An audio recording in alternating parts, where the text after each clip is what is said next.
दोस्तों, कैल्शियम हमारे बोन्स के लिए बहुत ज़रूरियत है। कैल्शियम का बहुत सारे रोल है। तो आपको एक-एक करके बता रहा हूँ हमारे बॉडी में कैल्शियम की क्या अहमियत है। इस वीडियो को ज़रूर देखिएगा।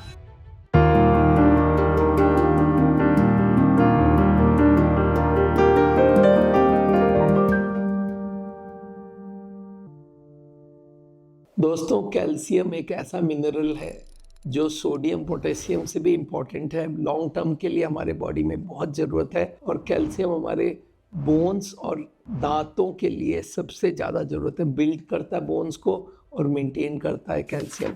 Muscle function, nerve signalling, blood clotting, heart health, ये सब में कैल्शियम की ज़रूरत है। पर कैल्शियम में एक खास बात है, कैल्शियम के संग विटामिन डी की बहुत ज़रूरत है, मैग्नीशियम की ज़रूरत है और विटामिन के अगर रहे तो कैल्शियम फुल फ्लेजेड काम करता है। तो इसलिए कैल्शियम हमें बहुत ज़रूरत है। अच्छा, आदमी पूछता है सब कैल्शियम कहाँ स्टोरेज रहता है। 99% हमारी बॉडी की कैल्शियम बोन्स और टीथ में होती है। ब्लड में भी कैल्शियम हर वक्त चाहिए क्योंकि मसल कॉन्ट्रैक्शन के लिए ज़रूरत होता है। जितने भी मसल्स कॉन्ट्रैक्ट करते हैं, चाहे नर्व इम्पल्स फ्लो करता है, ब्लड क्लॉटिंग होती है, वुंड हीलिंग होती है, हार्मोन्स के रेगुलेशन होता है, सब में कैल्शियम ज़रूरत है।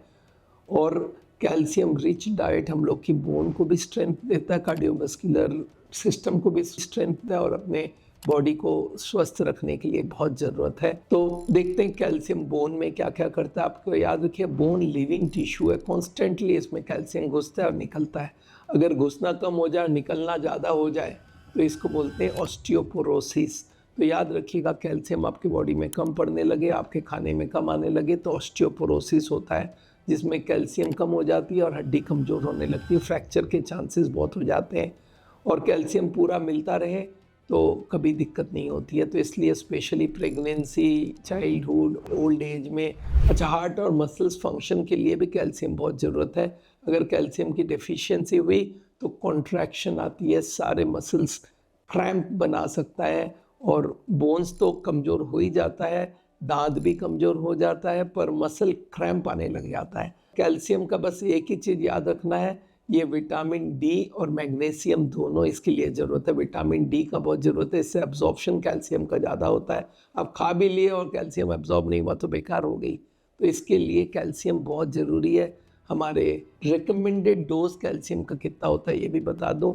ये माना जाता है 700 से 1500 मिलीग्राम पर डे हम लोग का होना चाहिए। और अगर एज 50 के ऊपर हो जाए तो याद रखिएगा 1200 मिलीग्राम तो कंपलसरी है। इससे कम होगा तो फिर ऑस्टियोपोरोसिस होगा। दोस्तों, मैं नेक्स्ट वीडियो में आपको बताने वाला हूँ कौन से फूड में कैल्शियम मिलती है जो हमारे खाने में आती है।